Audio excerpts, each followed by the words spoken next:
You don't see this every day. Over the weekend, IDF forces captured a 12th century Crusader Castle in southern Lebanon. Now, why did they do this and how it could impact you? I'll jump right into it. So, the fortress in question is known as Beaufort's Castle. It sits in southern Lebanon, 9 miles across the Israeli border, and it happens to be in an area that in modern times is seen as a rough neighborhood. It's a Hezbollah stronghold, hence the incursion into the country. Now, over the last 2 months or so, since the greater Iran conflict has been going on, Hezbollah and Israel have been trading strikes against one another. Hezbollah in particular has been launching drone and missile strikes against both military and civilian targets in Israel. Reacting to this, Israel has pushed for a larger buffer zone inside of southern Lebanon itself, where this castle seems to sit. Now, the seizure of the castle, which is a UNESCO protected site, has leaders around the world up in arms, particularly in Europe, who are protesting the move. Israel says this is necessary for their national defense. And the castle itself, although somewhat symbolic, also happens to be militarily important, as it does sit on a high ground in the area.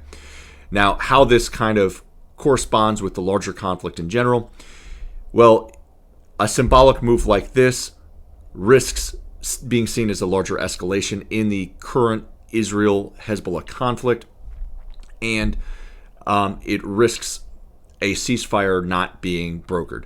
The U.S., for its part, is working feverishly to try to get a ceasefire deal signed between Israel and Hezbollah. And basically where they are now is a series of ceasefires have been announced. They've largely been on paper, as the conflict just seems to basically spur up again almost immediately.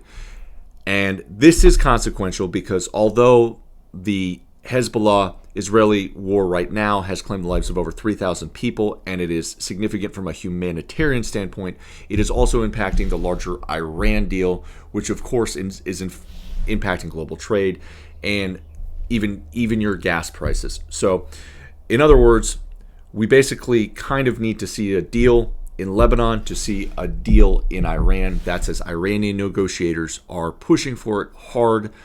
Basically, they want to see a ceasefire there.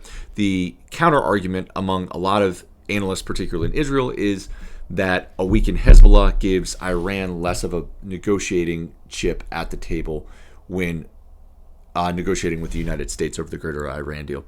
So we'll have to see what happens. The push right now is to basically prevent larger strikes in Beirut. Of course, Israel is saying for that to happen, rocket